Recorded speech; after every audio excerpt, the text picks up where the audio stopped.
Hi friends, வாங்க இன்றைக்கி அருமையான பீட்ரூட்டும் பட்டாணியும் வச்சு ஈஸியான ஒரு பொரியல், நல்லா டேஸ்டியாக நல்லா எப்படி செய்யுதுன்னு பார்க்கலாம். பாருங்கள், பார்க்குறதுக்கே நல்லா அழகாக இருக்குது. பீட்ரூட்டோட பட்டாணி சேர்த்து சாப்பிடும்போது நல்லாயிருக்கும். வாங்க இது எப்படி செய்கிறதுன்னு நம்ம வீடியோக்குள்ளே போய் பார்க்கலாம். வாங்க, இன்றைக்கி பீட்ரூட் பொரியல் தான் பண்ண போகிறேன். பாருங்கள், 2 பீட்ரூட்டை நான் எடுத்து வச்சுருக்கேன். இது பச்சை பட்டாணி நான் நைட்டை ஊற வச்சு வேக வச்சுருக்கேங்க. நல்லா வெந்துருச்சு. தக்காளி, வெங்காயம், இஞ்சி, பூண்டு, பட்டை, லவங்கம் தாளிச்சிக்கலாம்.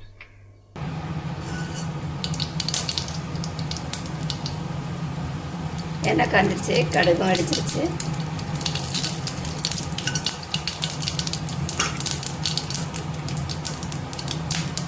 கட் பண்ணி வச்சுருக்க வெங்காயத்தை சேர்த்துக்கலாம். இது கூடவே தட்டி வச்ச இஞ்சி, பூண்டு இது சேர்த்துக்கலாம்.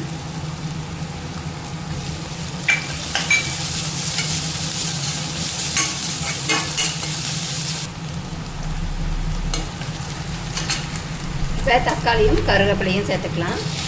நான் ஒரு தக்காளி எடுத்துருக்கேங்க. இதுவும் நல்லா வதங்கட்டும். பார்த்திங்கன்னா தக்காளி, வெங்காயம், இஞ்சி, பூண்டு எல்லாமே நல்லா வதங்கிடுச்சு.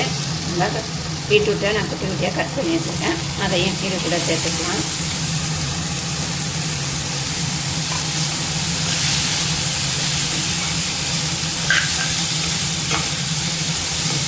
ஒரே மாதிரி பீட்ரூட் செய்யாமல் இந்த பட்டாணி சேர்த்து செய்யும்போது டேஸ்ட்டு நல்லாயிருக்கும்.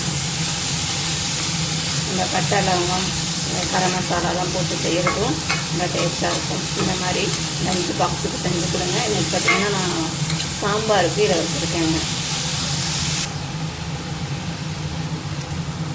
பீட்ரூட் வேகிற அளவுக்கு தண்ணி சேர்த்துக்கலாம்.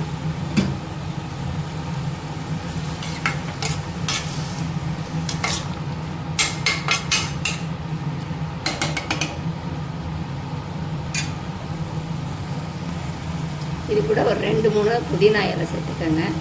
டேஸ்ட்டு நல்லாயிருக்கும்.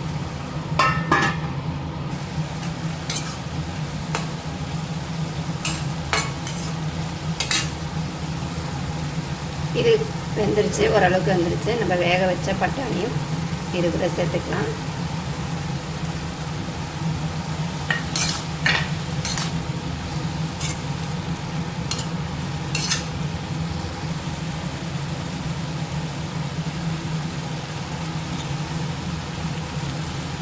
தேவையான அளவு உப்பு.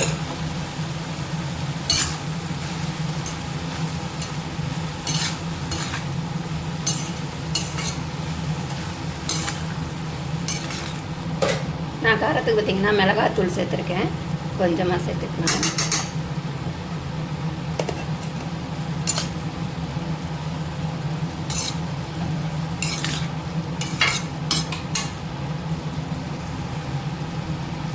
ஒரு 1/2 ஸ்பூன் அளவு கரம் மசாலா.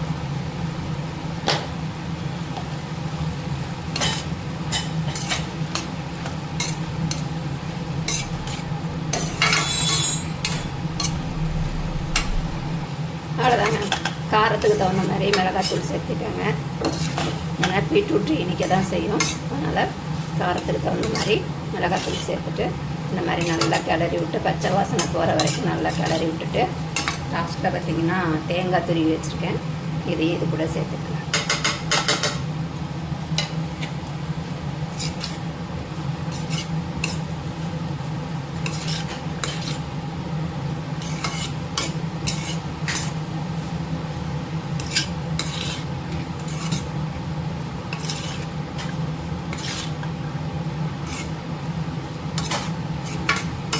அவ்வளோதாங்க, பீட்ரூட்டு பட்டாணி பொரியல் ரெடி ஆகிடுச்சு. நீங்களும் இதேமாரி செஞ்சு பாருங்கள். டேஸ்ட் அட்டகாசமாக இருக்கும். ஏன்னா இதில் பட்டை, லவங்கெல்லாம் எல்லாம் போட்டு கரம் மசாலாம் போட்டு செஞ்சுருக்கோம் இல்லையா. பிடிக்காது, பீட்ரூட்டு நிறையா குழந்தைங்களுக்கு பிடிக்காது. இந்த மாதிரி செஞ்சு கொடுங்க, நல்லா சாப்பிட்ருவாங்க. வீடியோ பிடிச்சிங்கன்னா லைக் பண்ணுங்கள், ஷேர் பண்ணுங்கள், கமெண்ட் பண்ணுங்கள். மறக்காமல் சப்ஸ்கிரைப் பண்ணுங்கள். இன்னொரு வீடியோவில் சந்திப்போம். டாடா, பாய்.